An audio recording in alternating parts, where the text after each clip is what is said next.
وَلَقَدْ يَسَّرْنَا الْقُرْآنَ لِلذِّكْرِ فَهَلْ مِن مُّدَّكِرٍ الحمد لله رب العالمين والصلاة والسلام على أشرف الأنبياء والمرسلين أما بعد فأعوذ بالله من الشيطان الرجيم من همزه ونفخه ونفثه بسم الله الرحمن الرحيم رب اشرح لي صدري ويسر لي أمري واحلل عقدة من لساني يفقه قولي اللهم انفعنا بما علمتنا وعلمنا ما ينفعنا وزدنا علما فبشر عبادي الذين يستمعون القول فيتبعون أحسنه أولئك الذين هداهم الله وأولئك هم أولو الألباب. ولا تصعر خدك للناس ولا تمش في الأرض مرحا إن الله لا يحب كل مختال فخور واقصد في مشيك واغضض من صوتك إن أنكر الأصوات لصوت الحمير ألم تروا أن الله سخر لكم ما في السماوات وما في الأرض وأسبغ عليكم نعمه ظاهرة وباطنة ومن الناس من يجادل في الله بغير علم ولا هدى ولا كتاب منير وإذا قيل لهم اتبعوا ما أنزل الله قالوا بل نتبع ما وجدنا عليه آباءنا أولو كان الشيطان يدعوهم إلى عذاب السعير ولا تصعر خدك للناس ولا تمشي في الأرض مرحا ولا تصعر اور نہ تو بھولا خدک اپنے رخسار اپنے گال خد رخسار کو کہتے ہیں تصعر اور نہ تو بھولا اپنے رخسار اپنے گال للناس لوگوں کے لیے ولا تمشی فی الارض مرحا اور نہ تو چل زمین میں اکڑ کر سیدنا لقمان علیہ السلام کی اپنے بیٹے کو نصیحتیں جاری ہیں یہ نصیحتیں عقیدے کے مسائل کے بارے میں بھی ہے شرک سے بچنے کے بارے میں توحید کے بارے میں اور پھر اللہ رب العالمین ہمارے ہر چھوٹے بڑے عمل کو دیکھ رہے ہیں عبادات کے بارے میں بھی نماز امر بالمعروف نہی عن المنکر صبر کے بارے میں اور عام جو معاملات ہیں اچھے اخلاق کی باتیں ہیں اس کے بارے میں بھی ہیں تو ہر قسم کی عقیدے کی عبادت کی معاملات کی اخلاق کی ہر قسم کی تربیت باپ بیٹے کی کرے حضرت لقمان علیہ السلام اپنے بیٹے کو نصیحت کرتے ہوئے کہہ رہے ہیں وَلَا تُصَعِّرْ خَدَّكَ لِلنَّاسِ اے میرے پیارے بیٹے اور نہ تو پھلا اپنا گال للناس لوگوں کے لیے اپنا گال نہ پھلا کیا مطلب یعنی یہاں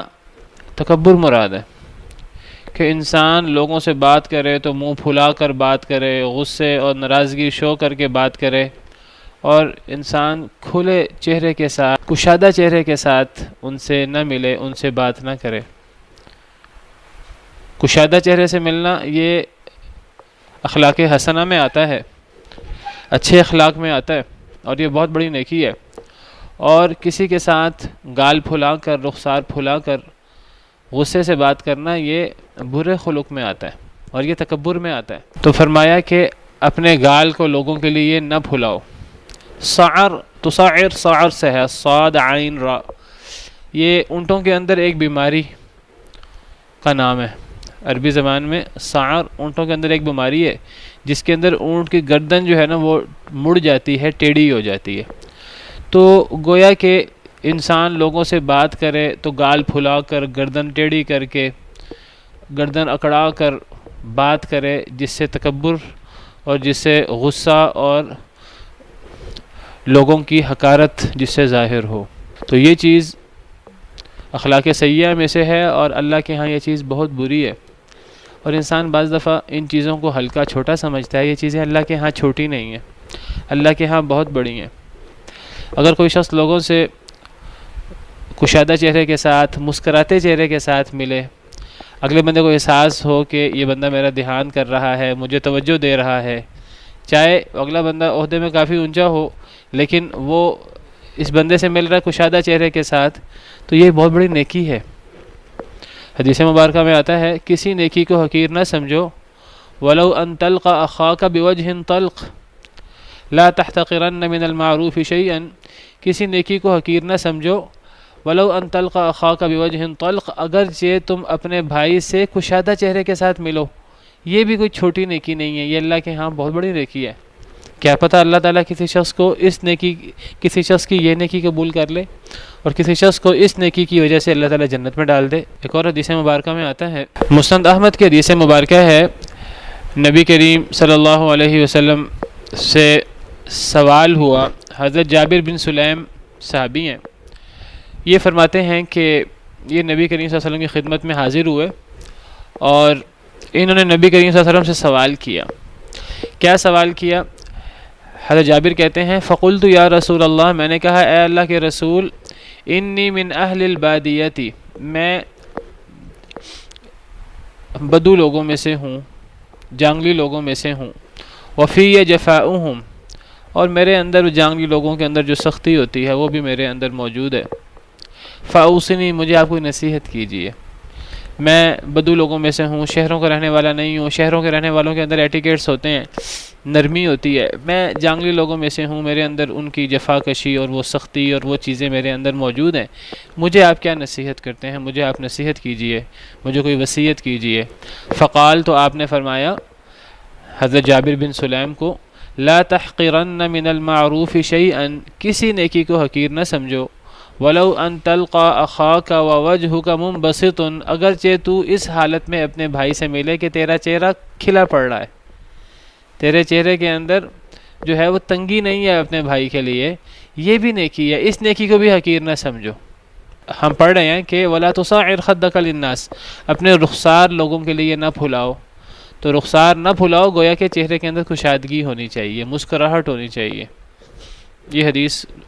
اسی قرآن کریم کی آیت کی تائید میں اور اسی آیت کی شرح میں،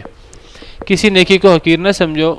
اگرچہ تم اپنے بھائی سے اس حالت میں ملو کہ تمہارا چہرہ جو ہے وہ کشادہ ہو، کھلا ہو، وَلَوْ أَن تُفْرِغَ مِن دَلْوِكَ فِي إِنَاءِ الْمُسْتَسْقِي، ایک شخص پانی مانگ رہا ہے اور تو پانی مانگنے والے کے برتن میں اپنے ڈول سے کچھ پانی ڈال دے، اس نیکی کو بھی حقیر نہ سمجھو، یہ بھی کوئی چھوٹی نیکی نہیں ہے۔ کسی شخص کو پانی کی ضرورت ہے، تیرے پاس ڈول میں پانی ہے، تو اپنے ڈول میں سے اس پانی مانگنے والے کے برتن میں تھوڑا سا پانی ڈال دے، اس نیکی کو بھی حقیر نہ سمجھو۔ وَإِنِ امْرُؤٌ شَتَمَكَ بِمَا يَعْلَمُ فِيكَ فَلَا تَشْتُمْهُ بِمَا تَعْلَمُ فِيهِ، اگر تیرے اندر کوئی خرابی ہے اور تیرے اندر اس خرابی کی وجہ سے کوئی شخص تجھے برا بلا کہتا ہے اور تو بھی جانتا ہے اس شخص کے اندر کوئی خرابی ہے، لیکن تو اسے برا بلا نہیں کہتا، تو اسے برا بلا نہ کہہ۔ اگر تیرے اندر ایک شخص تیرے اندر کوئی چیز جانتا ہے، وہ اس وجہ سے تجھے برا کہتا ہے، تو بھی اس کے اندر کوئی چیز جانتا ہے، تو بھی اسے برا کہہ سکتا ہے، لیکن تو اسے برا نہ کہنا۔ فَإِنَّهُ يَكُونُ لَكَ أَجْرُهُ وَعَلَيْهِ وِزْرُهُ، تجھے تیرا اجر مل جائے گا، تو نے اس کی غلطی جاننے کے باوجود اس کو برا نہیں کہا، تجھے تیرا اجر مل جائے گا، اس کا گناہ مل جائے گا، اس نے تجھے برا بلا کہا، تو بھی جانتا تھا اس کی خرابی کو، تو بھی اسے برا بلا کہہ سکتا تھا، تو نے نہیں کہا، تو تجھے تیرا اجر مل جائے گا، یہ بھی چھوٹی نیکی نہیں ہے۔ وَإِيَّاكَ وَإِسْبَالَ الْإِزَارِ، اور شلوار کو لٹکانے سے بچنا، ازار کو لٹکانے سے بچنا۔ فَإِنَّ إِسْبَالَ الْإِزَارِ مِنَ الْمَخِيلَةِ، ازار لٹکانا، ازار میں شلوار، پینٹ، پتلون، پجامہ، دھوتی وغیرہ سب چیزیں آ جاتی ہیں۔ ازار لٹکانا، ٹخنوں سے نیچے لٹکانا مردوں کے لیے، من المخیلہ، یہ تکبر سے ہے، وَإِنَّ اللَّهَ لَا يُحِبُّ الْمَخِيلَ، اور اللہ تعالیٰ تکبر کو پسند نہیں کرتے۔ بعض لوگ آپ نے سنا ہوگا، وہ کہتے ہیں جی اگر یہ ازار ٹخنوں سے نیچے ہو تو یہ تب غلط ہے، تب حرام ہے جب یہ تکبر سے ہو۔ نبی کریم صلی اللہ علیہ وسلم کا ارشاد ہے کہ یہ ہے ہی تکبر۔ اس میں آپ اب جو ہے نا یہ کہ نہیں جی میں تو تکبر سے نہیں کرتا، میں تو ویسے کرتا ہوں۔ حدیث مبارکہ کے الفاظ ہیں کہ ازار کو ٹخنوں کے نیچے کرنے سے بچو، ازار ٹخنوں سے نیچے کرنا ہے ہی تکبر سے، اور اللہ تعالیٰ تکبر کو پسند نہیں کرتے۔ اب کوئی بندہ کہ جی میں نے تو اس لیے ازار نیچے کیا ہوا، میں نے تو پتلون پہنی ہوئی ہے۔ پتلون پہننے سے ہمیں اجازت نہیں مل جاتی کہ ہم ازار ٹخنوں سے نیچے کریں۔ بعض لوگ ہیں کہ شلوار پہنیں گے، دھوتی باندھیں گے تو وہ ازار اوپر کر لیں گے اور نصف پنڈلی تک سنت کے مطابق، لیکن جب پتلون پہنیں گے تو وہ ان کی ٹخنوں سے نیچے۔ پتلون پہننے سے کوئی ہمیں دین کے اندر جو ہے وہ کوئی نرمی نہیں مل جاتی کہ اب ہم جو ہے وہ ازار ٹخنوں سے نیچے کر سکتے ہیں۔ جس طرح شلوار کو اور دھوتی وغیرہ کو ٹخنوں سے نیچے کرنا ناجائز ہے، اسی طرح جو ہے وہ پتلون ہو، کوئی اور جدید قسم کا لباس ہو تو لمبے آتے ہیں، تو ہم جس طرح شلواریں بھی لمبی ہو سکتی ہیں، یا اگر ہم ریڈی میڈ لیں تو لمبی ہو سکتی ہے، ہم ان کو چھوٹا کرا لینا چاہیے اپنے مطابق، اپنے دین کے مطابق، نبی کریم صلی اللہ علیہ وسلم کے حکم پر عمل کرنے کے لیے ہمیں انہیں چھوٹا کر لینا چاہیے۔ 24 گھنٹے یہ حکم ہے، نماز کے علاوہ ہر وقت۔ تو اسبال ازار سے بچو۔ اسبال ازار یعنی ازار ٹخنوں سے نیچے کرنا، یہ تکبر ہے۔ انسان تکبر سے کرے تب بھی، نہیں کرے پھر بھی۔ وَإِنَّ اللَّهَ لَا يُحِبُّ الْمَخِيلَ، اور اللہ تعالیٰ تکبر کو پسند نہیں کرتے۔ وَلَا تَسُبَّنَّ أَحَدًا، اور کسی کو ہرگز گالی نہ دینا۔ تو بہرحال وجہ استشہاد اس حدیث مبارکہ سے کہ نیکی کو حقیر نہ سمجھو، اگرچہ تم اپنے بھائی سے اس حالت میں ملو کہ تمہارا چہرہ جو ہے وہ کھلا ہو، تو انسان جو ہے وہ مسکراتے چہرے کے ساتھ ملے۔ حدیث مبارکہ میں آتا ہے ایک صحابی نبی کریم صلی اللہ علیہ وسلم کے بارے میں بیان کرتے ہیں کہ میں جب بھی نبی کریم صلی اللہ علیہ وسلم سے ملا تو مجھے نبی کریم صلی اللہ علیہ وسلم مسکراتے نظر آئے۔ یہ نبی کریم صلی اللہ علیہ وسلم کی ایک صفت تھی۔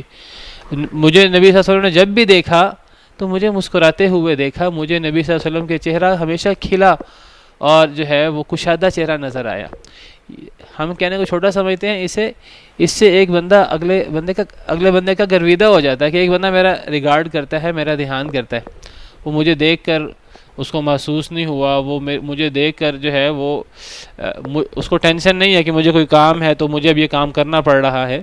تو یہ نیکی بھی کوئی حقیر نہیں ہے۔ تو یہاں فرمایا کہ اپنے گال کو لوگوں کے لیے نہ پھلاؤ۔ وَلَا تَمْشِ فِي الْأَرْضِ مَرَحًا، اور نہ چلو زمین میں اکڑ کر، زمین میں اکڑ کر چلنا، تکبر سے چلنا اور زور زور سے قدم مارنا، یہ بھی اللہ کو بڑا ہی ناپسند ہے۔ تکبر کی جو صورت ہو، خواہ وہ گال پھلانا، گردن اکڑانا اس صورت میں ہو، خواہ وہ زمین پر چلنے کی صورت میں ہو، اللہ کو ہر صورت ناپسند ہے۔ سورہ بنی اسرائیل میں فرمایا وَلَا تَمْشِ فِي الْأَرْضِ مَرَحًا، تو زمین میں اکڑ کر نہ چل۔ سورہ بنی اسرائیل آیت نمبر 37۔ وَلَا تَمْشِ فِي الْأَرْضِ مَرَحًا، زمین میں اکڑ کر نہ چل، إِنَّكَ لَن تَخْرِقَ الْأَرْضَ، بے شک تو زمین کو نہیں پھاڑ سکتا، وَلَن تَبْلُغَ الْجِبَالَ طُولًا، اور تو پہاڑوں کی اونچائی کو بھی نہیں پہنچ سکتا۔ تو زمین کو نہیں پھاڑ سکتا، کیا مطلب؟ یعنی تو زمین میں زور زور سے تکبر سے قدم نہ مار، تیرے زور سے قدم مارنے سے زمین پھٹ نہیں جائے گی، زمین بڑی سخت ہے۔ تو اپنی گردن اونچی کر کے، گردن میں سریا ڈال کر اونچی گردن کر کے نہ چل، تو جتنی بھی اونچی گردن کر لے، تو گردن اونچی کر کے پہاڑوں سے اونچا نہیں ہو سکتا۔ انسان ویسے پہاڑوں کی چوٹیوں پہ پہنچ سکتا ہے، لیکن تو زمین پہ چلتے ہوئے گردن اونچی کر کے تکبر کے ساتھ چلتے ہوئے تو پہاڑ سے اونچا نہیں ہو سکتا۔ اللہ کی بڑی بڑی مخلوقات ہیں، تو انسان جو ہے اللہ کی مخلوق ہے اور اللہ کی ایک عاجز اور ناقص مخلوق ہے۔ انسان کو کیا حق ہے کہ انسان تکبر کرے؟ تکبر کرنا صرف اللہ رب العالمین کو سزاوار ہے، صرف اللہ رب العالمین کی صفت ہے، الجبار المتکبر۔ اور جو اللہ رب العالمین سے اس صفت میں مقابلہ کرنے کی کوشش کرے گا تو اللہ رب العالمین پھر اس کو جہنم میں ڈال دیں گے، والعیاذ باللہ۔ تو فرمایا کہ زمین پہ اکڑ کر نہ چلو، تم زمین پہ اکڑ کر چلتے ہوئے نہ زمین کو پھاڑ سکتے ہو اور نہ تم گردن کو اکڑا کر پہاڑ کی بلندی کو پہنچ سکتے ہو۔ تو انسان کو جو ہے وہ زمین پر اکڑ کر نہیں چلنا چاہیے۔ حدیث مبارکہ کے مطابق اگر کسی شخص کے دل میں رائی برابر بھی تکبر ہو تو وہ جنت میں نہیں جا سکتا، والعیاذ باللہ، کیونکہ تکبر اللہ کی صفت ہے اور یہ شخص اللہ کا مقابلہ کرنے جا رہا ہے۔ رائی برابر تکبر بھی انسان جو ہے وہ جنت میں نہیں جا سکتا۔ جی حدیث مبارکہ ہے اور حدیث مبارکہ کے الفاظ یہ ہیں کہ حدیث قدسی ہے، العظمۃ ازاری، عظمت میرا ازار ہے، ازار بند اس کپڑے کو کہتے ہیں جو نیچے باندھا جاتا ہے، والکبریاء ردائی، اور کبریائی بڑائی یہ میری چادر ہے۔ ردا اس چادر کو کہتے ہیں جس کو اوپر باندھا جاتا ہے۔ عرب لوگ دو چادریں باندھتے تھے، تو ایک چادر اوپر اور ایک چادر نیچے، تو جو نیچے چادر ہوتی ہے اس کو ازار کہتے ہیں، جو اوپر چادر ہوتی ہے اسے ردا کہتے ہیں۔ جس طرح حاجی لوگ حج کے اندر احرام کے اندر دو چادریں باندھتے ہیں۔ تو عظمت میرا ازار بند ہے اور کبریائی بڑائی میری چادر ہے۔ فمن نازعنی واحدا منہما، جس نے مجھ سے ان دونوں میں سے کسی ایک میں بھی جھگڑا کرنے کی کوشش کی، عظمت میں اور کبریائی اور بڑائی میں، القیتہ فی جہنم، میں اسے جہنم میں ڈال دوں گا، والعیاذ باللہ۔ تو فرمایا کہ زمین میں اکڑ کر نہ چلو۔ حدیث مبارکہ میں آتا ہے، صحیح حدیث ہے بالکل، پرانے زمانوں میں کوئی شخص جو ہے وہ زمین پر اکڑ کر چل رہا تھا، اللہ رب العالمین کو اس کا یہ تکبر، اکڑ کے چلنا اتنا ناپسند آیا کہ اللہ رب العالمین نے اسے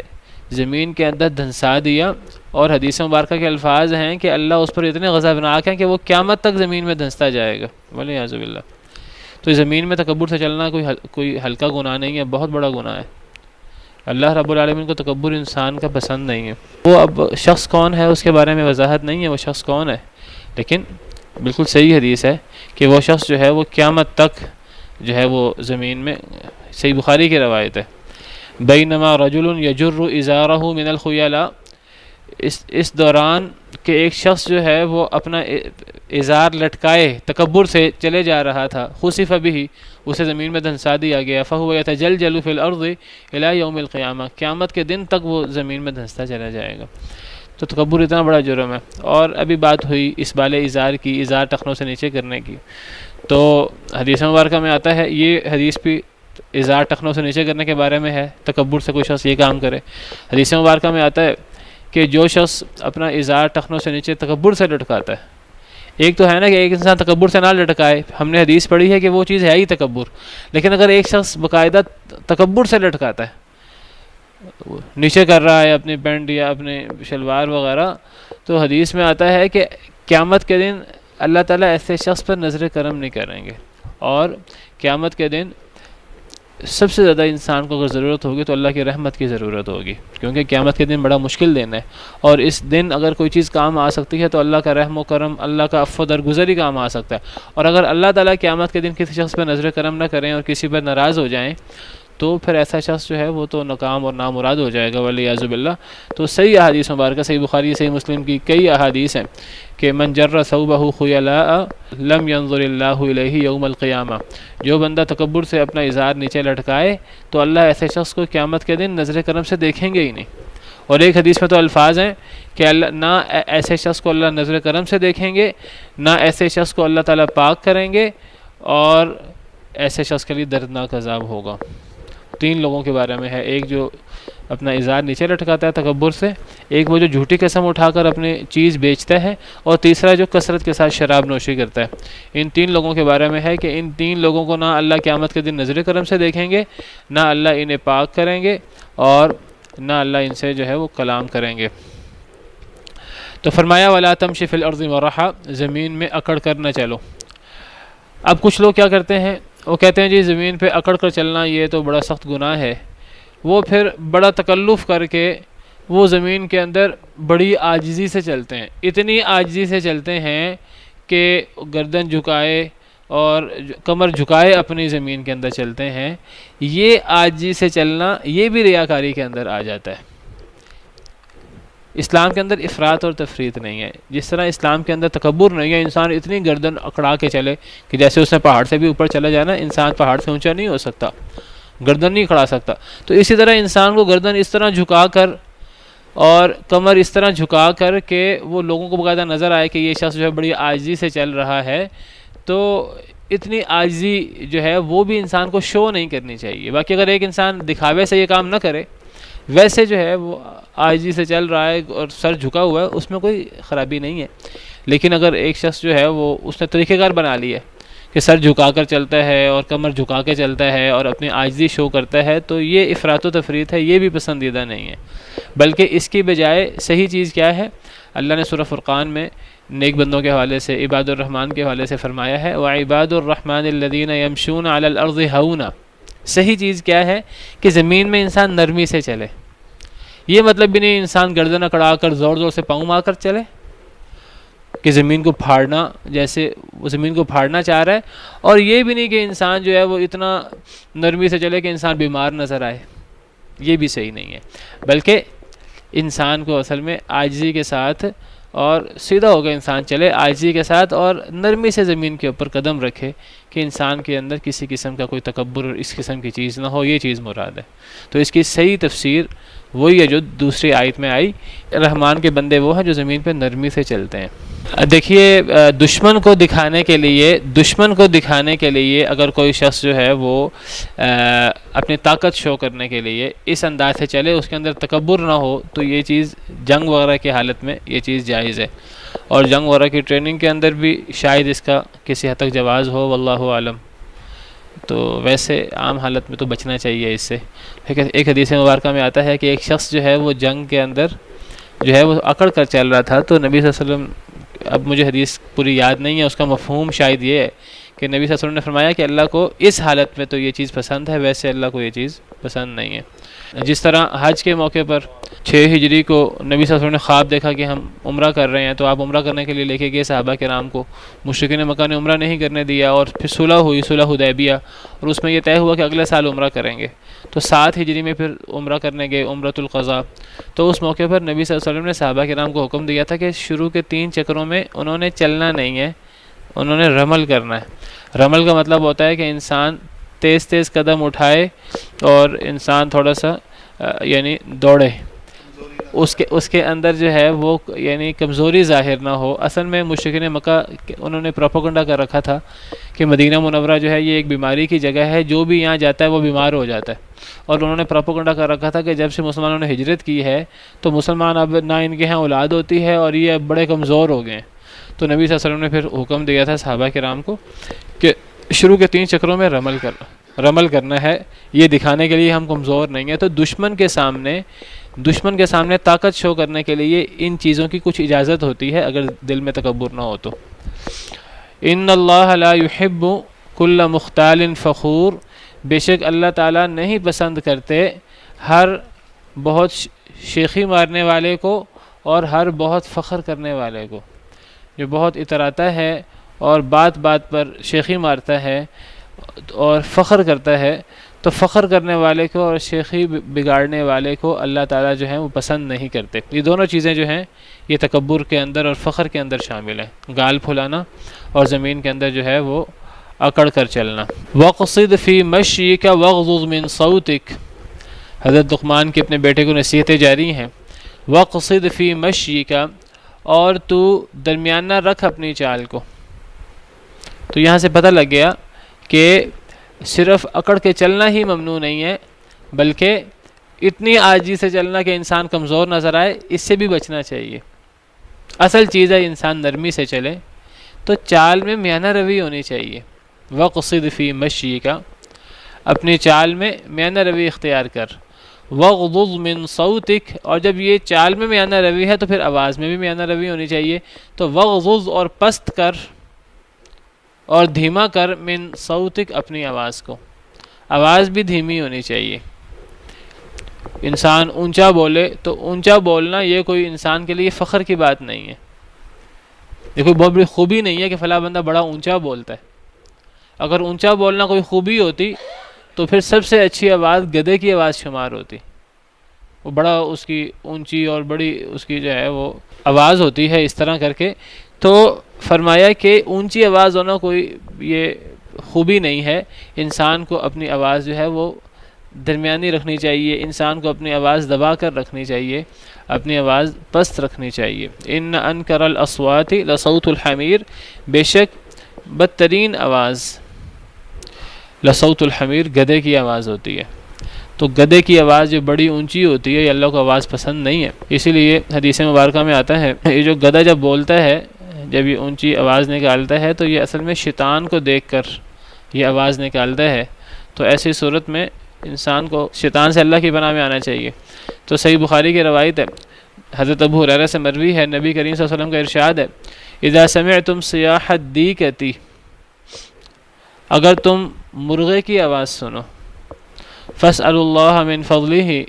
تو اللہ سے اس کا فضل مانگو۔ مرغہ جو ہے یہ عام طور پر یہ فجر کے وقت اور جس وقت جو ہے وہ فجر طلوع ہوتی ہے، نماز کا وقت ہوتا ہے، تو عام طور پہ اس وقت یہ بولتا ہے۔ تو نبی صلی اللہ علیہ وسلم کا ارشاد ہے، جب تم مرغے کی آواز سنو تو اللہ کا فضل تلاش کرو، اللہ سے اللہ کا فضل مانگو، اللہم انی اسألک من فضلک فإنہا رأت ملکا، یہ فرشتے کو دیکھ کر بولتا ہے۔ وَإِذَا سَمِعْتُمْ نَهِيكَ الْحِمَارِ، اور جب تم گدھے کی آواز سنو، گدھے کا چنگارنا سنو، فَتَعَوَّذُوا بِاللَّهِ مِنَ الشَّيْطَانِ، تو پھر شیطان سے اللہ کی پناہ میں آ جاؤ، فَإِنَّهُ رَآ شَيْطَانًا، وہ شیطان کو دیکھ کر اتنی کری آواز نکالتا ہے۔ تو اونچی آواز ہونا یہ کوئی خوبی کی بات نہیں ہے، اور جو بندہ اس کو خوبی کی بات سمجھتا ہے تو پھر اللہ کو گدھے کی آواز بڑی پسند ہوتی ہے، اللہ کو تو گدھے کی آواز سب سے زیادہ ناپسند ہے۔ تو انسان کو آواز اپنی پست رکھنی چاہیے، تو انسان کو چال میں بھی میانہ روی اختیار کرنی چاہیے، اور انسان کو اپنی آواز میں بھی میانہ روی اختیار کرنی چاہیے۔ تو یہ وہ نصیحتیں ہیں جو سیدنا لقمان علیہ السلام نے اپنے بیٹے کو نصیحتیں کیں، اور یہ وہ اسلامی آداب ہیں، عقائد ہیں، عبادات ہیں جو ہر ماں باپ کو اپنے بچوں کو سکھانے چاہیے۔ اس کے بعد اللہ رب العالمین کا ارشاد ہے، أَلَمْ تَرَوْا أَنَّ اللَّهَ سَخَّرَ لَكُم مَّا فِي السَّمَاوَاتِ وَمَا فِي الْأَرْضِ وَأَسْبَغَ عَلَيْكُمْ نِعَمَهُ ظَاهِرَةً وَبَاطِنَةً، کیا نہیں تم دیکھتے، کیا نہیں تم غور کرتے، أَنَّ اللَّهَ سَخَّرَ لَكُم، بے شک اللہ تعالیٰ نے مسخر کر دیا تمہارے لیے، مَا فِي السَّمَاوَاتِ وَمَا فِي الْأَرْضِ، جو کچھ آسمانوں میں ہے اور جو کچھ زمین میں ہے، وَأَسْبَغَ عَلَيْكُمْ، اور اس نے مکمل کر دی، پوری کر دی، علیکم تمہارے اوپر، نعمہ اپنی نعمتیں، ظاہرتاً ظاہری بھی، وباطنہ اور باطنی بھی۔ الم تروا، کیا تم نہیں دیکھتے، اے قرآن کے پڑھنے والو کیا تم نہیں دیکھتے، ان اللہ سخر لکم، ترو جمع کا صیغہ ہے کہ بے شک اللہ نے مسخر کر دیا تمہارے لیے جو کچھ آسمانوں میں ہے اور جو کچھ زمین میں ہے۔ زمین و آسمان کی ہر چیز اللہ رب العالمین نے پیدا کی ہے، اور اللہ رب العالمین نے یہ انسان کے لیے پیدا کی ہے، انسان کے فائدے کے لیے پیدا کی ہے، اور یہ سب چیزیں انسان کے فائدے کے لیے کام کر رہی ہیں۔ صرف زمین کی چیزیں نہیں، زمین کی چیزیں، زمین بذات خود بھی، اور زمین میں موجود ہر چیز وہ انسان کے لیے ہے، اور صرف زمین نہیں بلکہ آسمان بھی، اور آسمان میں موجود ہر چیز بھی، یہ اللہ نے انسان کے لیے مسخر کی، انسان کے فائدے کے لیے یہ چیزیں بنائی ہیں۔ کوئی اور فائدہ نہ ہو تو کیا یہی فائدہ کم ہے کہ انسان ان کو دیکھ کر اللہ کی قدرت کو سمجھے، اللہ کی قدرت پہ غور کرے، اور وہ اللہ کی توحید اور اللہ کی وحدانیت جو ہے، وہ اللہ کی عظمت اس کے اندر آ جائے۔ ان فی خلق السماوات والارض واختلاف اللیل والنہار لآیات لأولی الالباب، زمین و آسمان کی تخلیق میں اور رات اور دن کے آنے جانے میں البتہ نشانیاں ہیں عقل مندوں کے لیے۔ اگر ایک بندہ اتنی ہی نصیحت حاصل کر لے تو زمین و آسمان کا کتنا بڑا فائدہ ہے، زمین و آسمان کی تخلیق میں اور رات اور دن کے آنے جانے میں۔ حالانکہ انسان ان تمام چیزوں سے بہت سے فائدے بھی اٹھاتا ہے، سورج سے، ستاروں سے انسان روشنی اور حرارت، سورج سے روشنی اور حرارت حاصل کرتا ہے، ستاروں سے انسان روشنی حاصل کرتا ہے، چاند سے، ستاروں سے، اور اس طرح دیگر جتنی بھی چیزیں ہیں زمینوں کی اور آسمانوں کی، یہ اللہ رب العالمین نے انسان کے لیے بنائی ہیں۔ سورہ بقرہ میں اللہ رب العالمین کا ارشاد ہے، هو الذی خلق لکم ما فی الارض جمیعا، وعلیکم السلام ورحمۃ اللہ وبرکاتہ، اللہ وہ ذات ہیں، الذی خلق لکم، جس نے پیدا کیا تمہارے لیے، ما فی الارض جمیعا، جو زمین میں ہے سارے کا سارا، زمین کی ہر چیز انسان کے لیے، انسان کے فائدے کے لیے،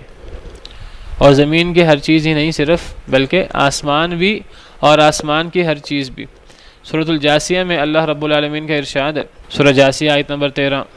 وسخر لكم ما في السماوات وما في الارض جميعا من، مسخر کر دیا اس نے تمہارے لیے جو کچھ آسمانوں میں ہے اور جو کچھ زمین میں ہے، جمیعا منہ، سارے کا سارا، منہ یہ اللہ کی طرف سے ہے، زمین و آسمان بھی اللہ کی طرف سے، اللہ کی پیدائش ہے، اللہ کی ملکیت ہے، ان میں اللہ کی بادشاہت ہے، اور زمین و آسمان میں موجود ہر چیز بھی یہ اللہ کی تخلیق ہے، اللہ کی ملکیت ہے، اور یہ ہر چیز اللہ نے انسان کے لیے بنائی ہے۔ تو انسان غور کرے کہ انسان کوئی عام مخلوق نہیں ہے، انسان اس کائنات کا شہزادہ کہہ لیجئے، اس کائنات کا سب سے اہم مخلوق انسان ہے، اور ہر چیز، جن بھی جس طرح انسان مکلف ہیں، جن بھی اس طرح مکلف ہیں، تو واللہ عالم محسوس یہ ہوتا ہے کہ دیگر مخلوقات، جانور، حشرات الارض، دیگر جانور بھی اور نباتات بھی اور دیگر جمادات اور ہر چیز یہ اللہ نے انسان کے لیے بنائی ہے، واللہ عالم۔ جب انسان نہیں تھے تب ان کی حیثیت بالکل یہی تھی، اور جب انسان ہیں تو اب اس وقت زمین کی خلافت انسان کے پاس ہے، لیکن جس طرح انسان مکلف ہے، جن بھی مکلف ہیں۔ آپ ایک بات نوٹ کریں گے کہ عام طور پر سوال ہوتا ہے تو میرا انداز احتیاط والا ہوتا ہے، اور آپ میں سے کئی لوگ جو ہے نا وہ احتیاط کے بغیر جواب دے دیتے ہیں۔ میں یعنی جو چیز ہمارے سامنے پوری طرح کلیئر نہیں ہے، ہم اس کو اتنے دو ٹوک انداز میں جو ہے وہ ہم واضح نہ کیا کریں۔ ممکن ہے یہ آئی جنوں کے لیے بھی ہو، کیونکہ جس طرح قرآن کے مخاطب ہم انسان ہیں، تو اسی طرح دین اسلام تو جنوں کے لیے بھی ہے۔ اب کیا زمین و آسمان کی ہر چیز جنوں کے لیے بھی ہے؟ ممکن ہے وہ اس میں شامل ہوں،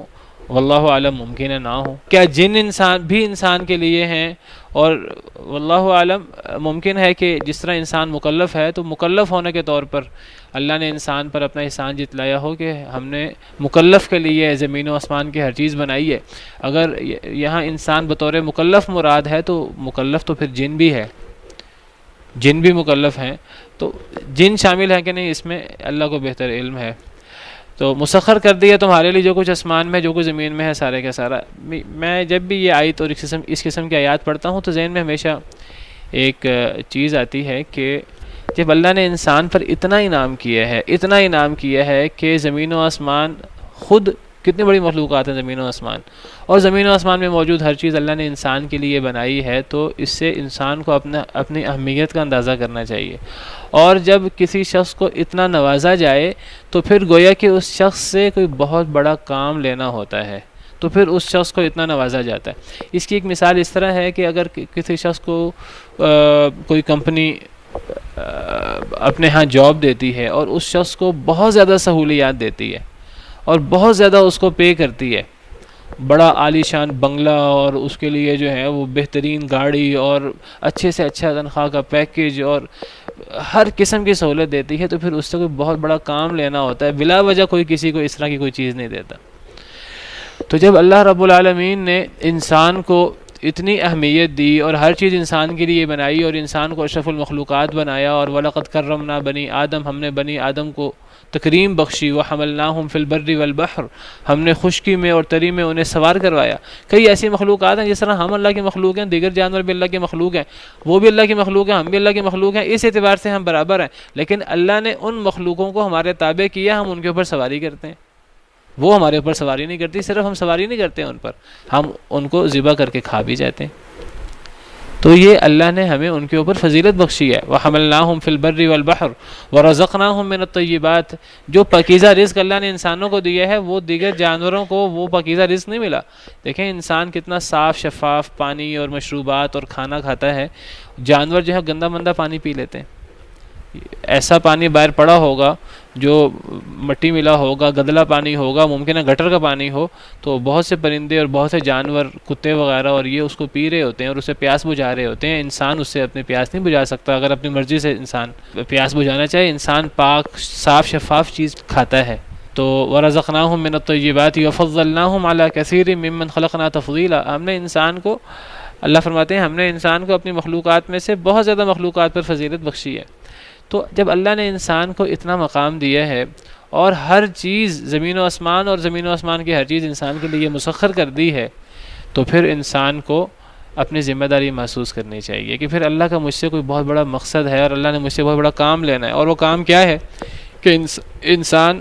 خود بھی اللہ رب العالمین کے احکامات پر عمل کرے، دین اسلام کو اپنائے، اور اللہ کے سامنے مطیع ہو، اور پھر اس دین اسلام کو پوری دنیا میں غالب کرنے کی کوشش کرے، لوگوں تک پہنچانے کی کوشش کرے۔ هو الذی ارسل رسولہ بالہدی ودین الحق لیظہرہ علی الدین کلہ، اللہ نے اپنے رسول صلی اللہ علیہ وسلم کو ہدایت اور دین حق کے ساتھ بھیجا، لیظہرہ علی الدین کلہ، تاکہ وہ اسے تمام ادیان پہ غالب کر دیں۔ وکفیٰ باللہ شہیدا، اور اللہ گواہ کافی ہے۔ تو یہ انسان کا مقصد ہے کہ انسان دین اسلام کو، اللہ کے قانون کو پوری اللہ کی سرزمین پر غالب کرنے کی اپنی سی کوشش کرے، جتنی انسان کوشش کر سکتا ہے۔ اس کے اندر تشدد، زور زبردستی یہ نہیں ہے، حکمت کے ساتھ، دعوت کے ساتھ، دنائی کے ساتھ، خلوص کے ساتھ، اگلے لوگوں کا درد رکھتے ہوئے کہ کہیں وہ اللہ کے عذاب کا شکار نہ ہو جائیں، انسان یہ درد رکھتے ہوئے ان لوگوں کو امر بالمعروف نہی عن المنکر اور ان کو دین کی تبلیغ کریں۔ تو فرمایا الم تروا ان اللہ سخر لکم ما فی السماوات وما فی الارض، کیا نہیں تم دیکھتے کہ بے شک اللہ نے مسخر کر دیا تمہارے لیے جو کچھ آسمانوں میں ہے اور جو کچھ زمین میں ہے، سارے کا سارا۔ یہاں بعض مفسرین نے نقطہ بیان کیا ہے کہ مسخر کرنے میں انسان یہ نہ سمجھے کہ مسخر کرنے سے مراد یہ ہے کہ ہر چیز انسان کے تابع ہے اور ہر چیز انسان کے کنٹرول میں ہے، انسان جیسے چاہے ان پہ حکم چلائے۔ مسخر کرنے میں یہ چیز ضروری نہیں ہے۔ مثلا سورج ہمارے لیے مسخر تو ہے، ہمارے تابع نہیں ہے۔ اللہ کے تو تابع ہے، اللہ کی تو مخلوق ہے، لیکن انسان کے فائدے کے لیے تو ہے، لیکن انسان کے تابع نہیں ہے۔ آسمان، زمین، سمندر، ہم ان چیزوں سے بہت فائدے اٹھاتے ہیں، لیکن یہ چیزیں ہمارے سامنے تابع نہیں ہیں کہ ہم ان کو جو حکم دیں یہ وہ کام کریں گے۔ کئی چیزیں ہم ان سے کوئی فائدہ اٹھا بھی لیتے ہیں اور ان کو اپنی مرضی کے مطابق کسی حد تک ہم ڈھال بھی لیتے ہیں۔ بہت سے جانور ہیں بڑے بڑے طاقتور، ہم ان کو اپنے مطابق ڈھال لیتے ہیں، اپنے مطابق چلا لیتے ہیں، جہاں ہم چاہتے ہیں لے جاتے ہیں، جس طرح ہم ان کے ساتھ کرنا چاہتے ہیں ہم کر لیتے ہیں، لیکن ہم یہ چیز تمام مخلوقات کے ساتھ نہیں کر سکتے۔ پہاڑوں کے ساتھ ہم من مانی نہیں کر سکتے کہ جو ہم من مانی کرنا چاہیں، کسی محدود حد تک ہم کر سکتے ہیں پہاڑوں کی تراش خراش، لیکن ہم پوری منمانی نہیں کر سکتے۔ سمندروں کے ساتھ ہم پوری منمانی نہیں کر سکتے، کسی حد تک کشتیاں چلا لیتے ہیں، اس کے اندر اس کی مچھلیاں اور ان چیزوں سے فائدہ اٹھا لیتے ہیں۔ سورج، چاند، ستاروں سے ہم جو ہے وہ روشنی اور اس طرح کی چیزیں لے سکتے ہیں، فائدہ اٹھا سکتے ہیں، لیکن وہ ہمارے حکم کے مطابق نہیں چلتی، ہمارے کنٹرول میں نہیں ہے۔ تو مسخر کرنے میں ضروری نہیں کہ ہمارے وہ تابع اور ہمارے کنٹرول میں بھی ہوں، چاہے وہ ہمارے تابع ہوں، جس طرح جانور اور کچھ چیزیں ہمارے تابع ہوتی ہیں، چاہے وہ ہمارے تابع نہ ہوں، پھر بھی ان میں ہمارا کوئی نہ کوئی فائدہ ضرور ہے۔ یہ مطلب ہے، کیا نہیں تم دیکھتے کہ بے شک اللہ نے تمہارے لیے مسخر کر دیا جو کچھ آسمانوں میں ہے اور جو کچھ زمین میں ہے۔ وَأَسْبَغَ عَلَيْكُمْ نِعَمَهُ، اور پوری کر دی، تمام کر دی تمہارے اوپر، نعمہ اپنی نعمتیں۔ نعم جمع ہے نعمت کی، نعمت واحد ہے اور اس کے جمع نعم، تو نعمہ جمع ہے، تو اسبغ کا مطلب ہوتا ہے پورا کرنا، مکمل کرنا۔ اللہ نے پوری کر دی تمہارے اوپر اپنی نعمتیں، یعنی اللہ نے تمہیں اتنی نعمتیں دی ہیں کہ نعمتیں تم پر تمام کر دی ہیں، نعمتیں تم پر مکمل کر دی ہیں، کوئی کسر نہیں چھوڑی نعمتیں دینے میں۔ اور وہ نعمتیں کیسی ہیں؟ ظاہرۃ و باطنہ، ظاہری بھی ہیں اور باطنی بھی۔ ظاہری کون سی نعمتیں ہوتی ہیں؟ جو ہمارے حواس میں آ سکیں، جن کو ہم سمجھ سکیں۔ اللہ کی ان گنت ایسی نعمتیں ہیں جن کو ہم سمجھ سکتے ہیں، آنکھوں سے دیکھ سکتے ہیں، کانوں سے سن سکتے ہیں، اپنے حواس سے جو ہیں وہ ہم ان کو محسوس کر سکتے ہیں۔ اور ان گنت ایسی نعمتیں ہیں ہمیں آج تک پتہ ہی نہیں کہ اللہ کی نعمتیں ہیں، ہم پر اللہ کی کیا کیا نعمت ہے۔ ہماری جو ہیں وہ رگوں کے اندر اور ہماری ہڈیوں کے اندر کس قسم کا گودا ہے، اور اگر وہ نہ ہو تو کیا ہو جائے گا۔ ہماری آنکھوں کے اندر یہ جو پانی ہے، اگر یہ نہ ہو تو کیا ہو جائے گا، کیا خرابیاں پیدا ہوں گی۔ ہمیں بہت سی نعمتوں کا پتہ ہے، بہت سی نعمتوں کا ہمیں پتہ ہی نہیں ہے۔ ممکن ہے جن کا نہ پتہ ہو وہ معلوم نعمتوں سے زیادہ نعمتیں ہوں۔ تو اللہ نے ظاہری نعمتیں بھی دیں اور باطنی نعمتیں بھی دیں، اور اللہ کی ہزاروں لاکھوں کروڑوں نعمتیں جن کا ہم تصور نہیں کر سکتے۔ اذان کے بعد باقی پڑھ لیتے ہیں۔ فرمایا الم تروا ان اللہ سخر لکم، کیا نہیں تم نے دیکھا کہ اللہ نے مسخر کر دیا تمہارے لیے جو کچھ آسمانوں میں ہے اور جو کچھ زمین میں ہے۔ واسبغ علیکم نعمہ، اور اس نے پوری کر دی تم پر اپنی نعمتیں، ظاہرتاً، خواہ وہ ظاہری ہوں، ہمارے حواس کے اندر آنے والی ہوں، ہم ان کو محسوس کر سکتے ہوں، و باطنہ، خواہ وہ باطنی ہوں، ہم ان کو نہ جان رہے ہوں۔ اب اللہ کی اتنی نعمتیں ہیں، ظاہری بھی اور باطنی بھی، اور اللہ نے زمین و آسمان کی ہر چیز ہمارے لیے مسخر کر دی۔ جب اللہ کی اتنی نعمتیں ہیں تو اتنی نعمتوں کے جواب میں ہمیں کیا کرنا ہے؟ ہمیں اللہ کا شکر ادا کرنا ہے، اور جتنی اللہ کی نعمتیں ہیں ہمیں اتنا شکریہ ادا کرنے کی کوشش کرنی چاہیے، زیادہ سے زیادہ، زبان سے بھی اور عمل سے بھی اللہ کی ہر بات مانیں، اور اللہ کے لیے اپنا تن من دھن سب کچھ قربان کرنے پر ہم تیار ہو جائیں۔ عادی شرابی اور شلوار ٹخنوں سے نیچے کرنے والا تکبر کے ساتھ، اور ہاں جی، اور تیسرا ہے جو جھوٹی قسم اٹھا کر مال بیچے، تو جب اللہ کی ہم پر، میں ذکر کر رہا تھا، اللہ کی ہم پر جب اتنی زیادہ نعمتیں ہیں تو اس کا جواب ہمیں کیا دینا چاہیے؟ ہمیں اللہ کا شکر ادا کرنا چاہیے۔ لیکن انسان کا بحیثیت مجموعی کیا کردار ہے؟ اللہ تعالیٰ اس کا شکوہ کرتے ہیں۔ اللہ فرماتے ہیں وَمِنَ النَّاسِ مَن يُجَادِلُ فِي اللَّهِ بِغَيْرِ عِلْمٍ وَلَا هُدًى وَلَا كِتَابٍ مُنِيرٍ۔ اب اللہ کی اتنی نعمتیں ہیں، زمین و آسمان اور ہر چیز ہمارے لیے مسخر، ہر ظاہری باطنی نعمت اللہ نے ہم پر مکمل کر دی، اتنی نعمتیں اللہ کی ہیں، تو اللہ فرماتے ہیں کہ ایسے لوگ بھی ہیں جو جھگڑا کرتے ہیں اللہ کے بارے میں بغیر علم کے، بغیر ہدایت کے، اور بغیر کسی روشن کتاب کے۔ اب انسان کو کیا جواب میں کرنا چاہیے تھا؟ انسان کو سجدے سے سر اٹھانا ہی نہیں چاہیے تھا، انسان کو ہر وقت اللہ رب العالمین کے سامنے عاجز، اور اللہ رب العالمین کی بات ماننے کے لیے انسان کو تیار رہنا چاہیے تھا۔ انسان نے شکر ادا کرنے کی بجائے کیا کیا؟ اللہ کی ذات کو ہی اعتراضات کا باعث بنا لیا، اللہ کی ذات کے اوپر ہی اعتراضات شروع کر دیے، اللہ کو جھگڑے کا باعث بنا لیا، اللہ کے ساتھ شرک والعیاذ باللہ، اور ایسی باتیں اللہ کے بارے میں جو نعوذ باللہ اللہ کی توہین ہے، جو نعوذ باللہ اللہ کے لیے گالی کے برابر ہے، جو اللہ کو جھٹلانے کے برابر ہے۔ جو انسان اللہ کے ساتھ شرک کرتا ہے وہ اللہ کو کتنا ہلکا کر دیتا ہے کہ اللہ کی انتہائی ناقص مخلوق، انتہائی عاجز مخلوق کے ساتھ اللہ کو ملا دیتا ہے، یا اس مخلوق کو اتنا بڑھا دیتا ہے کہ اس کو اللہ کے برابر کر دیتا ہے، یا اللہ کو اتنا نیچا کر دیتا ہے کہ ایسی مخلوق جو باتھ روم میں جاتی ہے، ایسی مخلوق جو عاجز ہے، ان کے ساتھ انسان اللہ کو ملا دیتا ہے۔ وہ اللہ جس کو نہ کبھی نیند آتی ہے، نہ کبھی اونگ آتی ہے، اور جن میں کسی قسم کی کوئی صفت نقص نہیں ہے، تو انسان اللہ کو، اللہ کی نعمتوں کا شکر ادا کرنے کی بجائے وہ اللہ کی ذات کو ہی جھگڑے کا باعث بنا دیتا ہے۔ اللہ کی ذات کے بارے میں جو سب سے بڑا جرم ہے، اللہ کے ذات کے ساتھ شرک، اور جیسا میں نے ذکر کیا کہ ایسی باتیں کرتا ہے کہ اللہ رب العالمین کے لیے گالی۔ حدیث میں آتا ہے کہ ابن آدم مجھے برا بلا کہتا ہے اور ابن آدم مجھے جھٹلاتا ہے۔ ابن آدم کا مجھے جھٹلانا حدیث مبارکہ پہلے کئی دفعہ بیان کی ہے، صحیح حدیث ہے، صحیح بخاری کی روایت ہے۔ قال اللہ تعالی، نبی صلی اللہ علیہ وسلم فرماتے ہیں اللہ نے فرمایا، حدیث قدسی ہے، اللہ نے فرمایا شتمنی ابن آدم، مجھے آدم کا بیٹا گالی نکالتا ہے،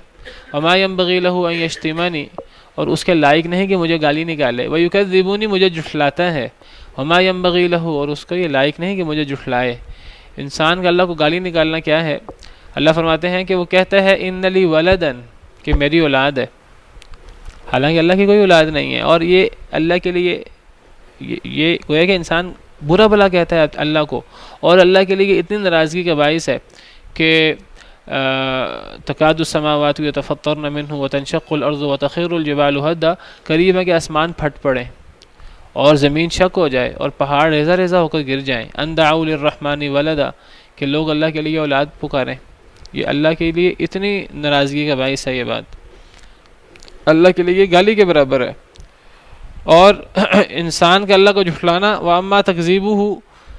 فَقَوْلُهُ، تو انسان کا یہ کہنا لَيْسَ يُعِيدُنِي كَمَا بَدَأَنِي، کہ جس طرح اللہ نے مجھے پہلی دفعہ پیدا کیا اللہ مجھے دوبارہ پیدا نہیں کر سکتا۔ اللہ ہمیں مرنے کے بعد، اللہ یوم البعث کو، حشر کے دن اللہ ہمیں دوبارہ اٹھا نہیں سکتا، تو یہ اللہ کو جھٹلانے کے برابر ہے۔ تو جس اللہ نے اتنی نعمتیں کی، انسان کا کام یہ تھا وہ اللہ کی نعمتوں کو شکریہ ادا کرتا اور اللہ کی نعمتوں کے شکر کا حد کر دیتا۔ انسان نے جواب میں ہے اللہ کی ذات کے بارے میں جھگڑے شروع کر دیے اور اللہ کا شکر ادا نہیں کیا، تو پھر تو اللہ فرماتے ہیں کہ لوگوں میں سے وہ بھی ہیں جو اللہ کی ذات کے بارے میں جھگڑا کرتے ہیں. اچھا جھگڑا کس بیس پر کرتے ہیں؟ اللہ فرماتے ہیں نہ کوئی علم، نہ کوئی ہدایت، اور نہ کوئی روشن کتاب، نہ کوئی علم ہے بغیر عقل کے، بالکل illogical باتیں جو ہیں، کوئی عقلی بات نہیں ہے، نہ کوئی ہدایت کی بات ہے، نہ کوئی ایسی بات ہے جو کسی نبی سے سنی ہو اور وہ باقاعدہ سند کے ساتھ جو ہے وہ کسی نے سنی ہو، تو سنی سنائی بات ہو کسی نبی سے. ولا کتاب منیر، اور نہ کوئی وہ کسی روشن کتاب میں وہ بات موجود ہے. نہ جو لوگ اللہ کے بارے میں شرک اور دیگر قسم کی ایسی باتیں اللہ کے ساتھ لگاتے ہیں جو اللہ کے لیے گالی اور اللہ کے لیے جھٹلانے کے برابر ہیں، وہ باتیں نہ کسی کتاب میں موجود ہیں، پرانی کسی کتاب میں، نہ وہ باتیں جو ہیں وہ کسی پرانی کسی نبی کی شریعت میں تھیں کہ وہ نبی سے سند کے ساتھ ان تک پہنچی ہیں، ان اللہ کے بارے میں جو جھگڑا کرتے ہیں ان تک، اور نہ ان باتوں کی کوئی عقلی کوئی دلیل ہے. تو بغیر علم سے مراد یعنی کوئی عقل کوئی لاجک نہیں ہے ان چیزوں کی. ولا ہدن، ہدایت سے مراد آپ سمجھ لیجئے وہ چیزیں کسی نبی سے سند کے ساتھ انہوں نے نہیں سن رکھی. اور ولا کتاب منیر، اور نہ ہی وہ باتیں کسی تورات، انجیل، قرآن، زبور، کسی روشن کتاب میں بھی وہ باتیں موجود نہیں ہیں. یہی وہ چیزیں ہیں جن کی بنا پر کوئی بات کی جا سکتی ہے، جن سے کوئی دلیل لی جا سکتی ہے. نہ کوئی کتاب، نہ کوئی سنی ہوئی بات نبی سے، نہ کوئی عقل کی، نہ کوئی لاجک کی بات، جہالت کے ساتھ، علم کے بغیر، دلیل کے بغیر اللہ کے بارے میں جھگڑا. حالانکہ اللہ کو تو اتنا شکریہ ادا کرنا چاہیے تھا. وَإِذَا قِيلَ لَهُمُ اتَّبِعُوا مَا أَنزَلَ اللَّهُ قَالُوا بَلْ نَتَّبِعُ مَا وَجَدْنَا عَلَيْهِ آبَاءَنَا، اور جب ان سے کہا جاتا ہے پیروی کرو اس کی جو اللہ نے نازل کیا، قالوا تو وہ کہتے ہیں بل نتبع ما وجدنا علیہ آباءنا، بلکہ ہم تو پیروی کریں گے اس کی جس پر ہم نے اپنے آباء و اجداد کو پایا. تو جب ان سے کہا جاتا ہے، یعنی جب ان مشرکین مکہ سے، کافروں سے کہا جاتا ہے کہ ما انزل اللہ کی پیروی کرو، تو اس سے پتہ لگا کہ اللہ کا ہم سے تقاضا کیا ہے. جب مشرکین سے کہا جاتا ہے ما انزل اللہ کی پیروی کرو، گویا کہ یہ ہے اللہ کا تقاضا انسان سے، جو یہاں مشرکین سے، کفار مکہ سے تقاضا کیا جا رہا ہے کہ ما انزل اللہ کی پیروی کرو. اللہ کا ہم سے کیا تقاضا ہے؟ اللہ کا ہم سے تقاضا یہ ہے کہ ہم ما انزل اللہ کی پیروی کریں. ایک ہی تقاضا ہے. ما انزل اللہ میں قرآن بھی آ جاتا ہے، ما انزل اللہ میں سنت بھی آ جاتی ہے، حدیث بھی آ جاتی ہے، دونوں ما انزل اللہ میں شامل ہیں. ہم صرف اور صرف ما انزل اللہ کے پابند ہیں. اسی لیے اللہ نے متقی اور مومن لوگوں کی صفت بیان کی ہے، والذین یؤمنون بما انزل الیک وما انزل من قبلک، کہ متقی اور نیک لوگ وہ ہوتے ہیں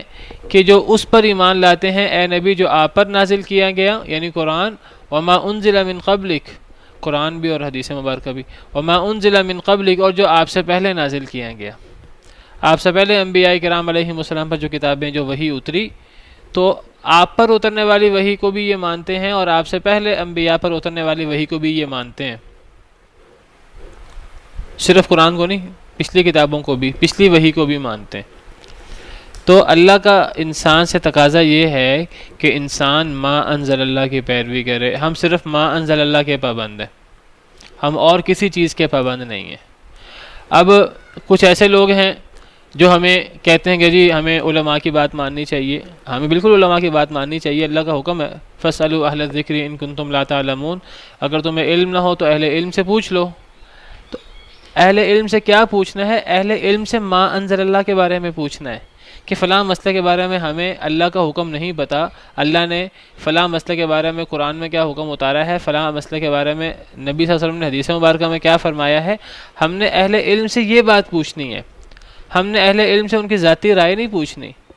ہم نے اہل علم سے کوئی ایسی چیز نہیں پوچھنی جو ہمیں وہ کتاب و سنت کی رائے کے خلاف کوئی بات بتا دیں پھر ہمارے لیے وہ ماننا ضروری ہو. ہم اگر پابند ہیں تو ما انزل اللہ کے پابند ہیں. تو اگر کوئی شخص کوئی ایسی بات کرے جو اس کا اجتہاد ہو، اہل علم کوئی بات قرآن و سنت سے بھی بتا سکتے ہیں، اور ممکن ہے کہ ایک چیز ان کو کتاب و سنت میں نہ ملے، پھر وہ کیا کریں کہ پھر وہ اجتہاد کریں. کتاب و سنت کے عمومی احکامات اس طرح کے ہیں، تو اب دو ٹوک یہ مسئلہ تو کتاب و سنت میں نہیں ہے، تو میں اجتہاد کرتا ہوں جو کتاب و سنت کے احکامات ہیں ان سے ملتی جلتی کوئی چیز کوئی عالم بتا دے. اب اس عالم کے نزدیک تو وہ کتاب و سنت سے ملتی ہوئی چیز ہے، وہ ایک اجتہادی چیز ہے. وہ اجتہاد صحیح بھی ہو سکتا ہے، غلط بھی ہو سکتا ہے. اگر صحیح اجتہاد ہو، دیکھیے عالم کو تو صحیح بھی ہو غلط بھی ہو، اگر اس نے محنت کی ہے، اللہ سے ڈر کر مسئلہ بتایا ہے، تو اس کو دونوں صورت میں اجر ملنا ہے. اگر صحیح بتایا ہے تو 2 اجر ملنے ہیں، اگر صحیح نہیں ہے، اس نے کوشش کی ہے، دنیاوی مفاد مقصود نہیں ہے اس کا، تو غلطی ہو گئی اس سے، اس کو اس پہ بھی اجر ملنا ہے. لیکن جس کو اس نے یہ مسئلہ بتایا ہے اس کے لیے غلط اجتہاد کو ماننا ضروری نہیں ہے. ضروری کیا، اس کو غلط چیز اگر وہ بھی سمجھے کہ یہ صحیح نہیں ہے تو اسے نہیں ماننی چاہیے، کیونکہ ہم ما انزل اللہ کے پابند ہیں. ہم کسی کی اجتہاد کسی کے رائے کے پابند نہیں ہیں. جس بات کی کوئی دلیل ہو کتاب و سنت میں، ہم اس کے پابند ہیں. کتاب و سنت کی دلیل ہو یا کتاب و سنت سے قیاس ہو، کوئی ایسی چیز ہو ملتی جلتی چیز ہو کتاب و سنت سے، تو ٹھیک ہے، ورنہ ہم ما انزل اللہ کے علاوہ کسی کے پابند نہیں ہیں. آپ عام امتی چھوڑیں، نبی اگر کوئی بات اپنی رائے سے کہہ دے، ہم اس کے پابند نہیں ہیں. نبی صلی اللہ علیہ وسلم نے شاید حرام کر لیا تو اللہ تعالیٰ نے سورہ تحریم کی آیتیں اتار دیں، تو ما انزل اللہ کے ہم پابند ہیں. تو جب ان سے کہا جاتا ہے ما انزل اللہ کی پیروی کرو، تو گویا کہ ہمیں ما انزل اللہ کی پیروی کرنے کا ہم سے تقاضا ہے. تو یہ جواب میں کیا کہتے ہیں؟ قالوا بل نتبع ما وجدنا علیہ آباءنا. تو یہ کہتے ہیں بلکہ ہم تو پیروی کریں گے اس کی جس پر ہم نے اپنے آباء و اجداد کو پایا. یہ کہتے ہیں ہم ما انزل اللہ نہیں مانتے، ہم تو یہ دیکھتے ہیں کہ ہمارے آباء و اجداد، ہمارا کنبہ قبیلہ، ہماری قوم، ہمارے پیر، ہمارے بزرگ کیا کہتے ہیں. یہ ایک ایسا دلیل ہے جو شیطان نے انسان کو سکھا رکھی ہے کتاب و سنت سے جان چھڑانے کے لیے. کتاب و سنت سے جان چھڑانی ہو، اللہ کے حکم سے جان چھڑانی ہو، تو آسان بات یہ ہے کہ جی ہمارے بڑے تو یہ کام کرتے تھے. یہ ایک ایسی دلیل ہے جو حضرت نوح علیہ السلام کے بعد حضرت نوح کی قوم اور ان کے بعد آنے والی ہر قوم نے یہ دلیل اپنے حق میں استعمال کی ہے. اللہ تعالیٰ قرآن کریم میں ذکر کرتے ہیں اس دلیل کا کہ مشرکین سے، کافروں سے جب بھی کوئی بات کہی جاتی ہے تو وہ جواب میں کیا جاتے ہیں؟ ہمارے آباء و اجداد تو یہ کام کرتے ہیں. آج بھی یہی بات کی جاتی ہے. سورہ زخرف میں اللہ تعالیٰ فرماتے ہیں، سورہ زخرف آیت نمبر 23، اللہ فرماتے ہیں وَكَذَلِكَ مَا أَرْسَلْنَا مِن قَبْلِكَ فِي قَرْيَةٍ مِّن نَذِيرٍ. اے نبی، ہم نے آپ سے پہلے کسی بستی میں کوئی ڈرانے والا نہیں بھیجا. إِلَّا قَالَ مُتْرَفُوهَا، مگر اس کے مالدار لوگوں نے کہا إِنَّا وَجَدْنَا آبَاءَنَا عَلَىٰ أُمَّةٍ، ہم نے تو اپنے آباء و اجداد کو ایک خاص طریقے پر پایا ہے. وَإِنَّا عَلَىٰ آثَارِهِم مُقْتَدُونَ، ہم تو ان کے نقش قدم پر چلیں گے. جب بھی کسی قوم سے کہا جاتا کہ اللہ کی پیروی کرو، نبی، اللہ کے نبی کی بات مانو، جو ما انزل اللہ کی بات کر رہے ہیں وہ بات مانو، تو جواب میں ہر نبی کی قوم کے مالدار لوگ کیا کہتے تھے؟ ہم تو اپنے آباء و اجداد کی پیروی کریں گے، ہم تو اپنے بڑوں کی بات مانیں گے. تو بڑوں کی بات ماننے کی بات کرنا یہ ایسی شیطانی دلیل ہے جو شروع سے چلی آ رہی ہے. تو اللہ تعالیٰ اس کا جواب کیا دیتے ہیں؟ جب ان سے کہا جاتا ہے ما انزل اللہ کی پیروی کرو، تو کہتے ہیں ہم تو اس کی پیروی کریں گے جس پر ہم نے اپنے آباء و اجداد کو پایا. اللہ فرماتے ہیں اولو کان الشیطان یدعوہم الی عذاب السعیر، اگرچہ تھا شیطان ان کو بلاتا تھا الی عذاب السعیر، بھڑکتے ہوئے عذاب کی طرف. اگرچہ کسی کے ماں باپ بھڑکتے ہوئے عذاب میں جانے والے ہوں، شیطان کے پیروکار ہوں، تو کیا پھر بھی انسان اپنے ماں باپ کی پیروی کرے گا؟ اگرچہ کسی کے ماں باپ واضح گمراہی پر ہوں. اولو کان آباؤہم لا یعقلون شیئا ولا یہتدون، کیا اگرچہ ان کے آباء و اجداد نہ کچھ عقل کرتے ہوں نہ ہدایت یافتہ ہوں، پھر بھی یہ ان کی بات مانیں گے؟ تو ماں باپ کی پیروی کرنا یہ ایک شیطان کا وسوسہ، شیطانی دلیل ہے، اور اس کے اندر اس کی کوئی حیثیت نہیں ہے. ہم پابند ہیں تو ہم ما انزل اللہ کے پابند ہیں، ہم کتاب اللہ کے اور سنت کے پابند ہیں. کتاب اللہ اور سنت کے علاوہ ہم کسی چیز کے پابند نہیں ہیں. تو یہ کہنا کہ ہمارے بڑے یہ کام کرتے تھے، یہ تو ایسی دلیل ہے جو ہمیشہ شیطان نے اپنے پیروکاروں کو سکھائی ہے، والعیاذ باللہ. وقت ختم ہو گیا، تو پھر آج کے لیے اتنا ہی کافی ہے. سبحانک اللہم ربنا وبحمدک، اشہد ان لا الہ الا انت، استغفرک واتوب الیک.